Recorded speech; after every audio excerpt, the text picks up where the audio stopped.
Hi to all, నేను అనిల్. ఇప్పుడు మీరు చూస్తుంది మారుతి సుజుకి ఎర్టిగా 2024 జనవరిది వెహికల్. బండి తీసుకున్న తర్వాత ఇప్పటి వరకు మేము 27,000 కిలోమీటర్ తిరిగాము. బండిని మ్యాక్సిమం మేము బయట మన బోర్ వాటర్ కాకుండా మున్సిపల్ వాటర్తోనే మ్యాక్సిమం మేము వాష్ చేయించడం అనేది రెగ్యులర్గా జరుగుతుంది.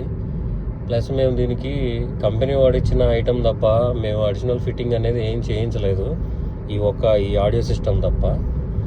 అయితే మేము రీసెంట్గా దీంట్లో ప్రాబ్లమ్ని చూసింది ఏంటంటే, ఈ 4 డోర్ల దగ్గర 4 డోర్ల దగ్గర ఫుట్ రన్నింగ్ బోర్డ్ అని అంటారు కదా కింద, అక్కడ ఈ పెయింట్ అనేది చిట్లి ఈ రస్ట్ లాంటిది ఫామ్ అవటానికి స్టార్టింగ్ స్టేజ్ అని అంటారు కదా, ఆ పెయింట్ దగ్గర మేము ఇంతవరకు దాన్ని డ్యామేజ్ చేసేలాగా మేము వర్క్ ఏం చేయించలేదు దీనికి.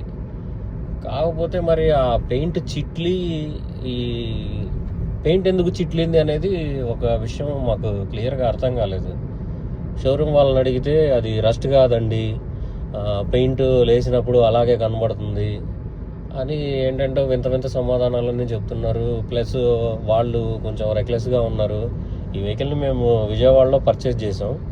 బండి అంతా ఓకే, కానీ ఈ పెయింట్ అనే దాన్ని మనం స్టార్టింగ్లో ఎలా చూసుకోవాలి ఏంటనేది క్లియర్గా తెలియదు అది.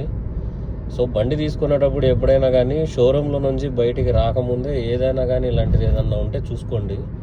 యాక్చువల్గా ఇది మనకి రస్ట్ వచ్చింది అని అంటే, ఎక్కడన్నా మనం చేయి పెట్టి క్లీన్ చేయలేని ప్లేసుల్లో రస్ట్ వచ్చింది అని అంటే అది ప్రాబ్లం. కానీ ఇక్కడ ఈ ఫుట్ మ్యాట్ల పక్కన రన్నింగ్ బోర్డు దగ్గర వచ్చింది అని అంటే, అది అక్కడ వాటర్ ఎలా నిలబడతాయి? అసలు వాటర్ నిలబడటం వల్ల రస్ట్ వస్తుందంట.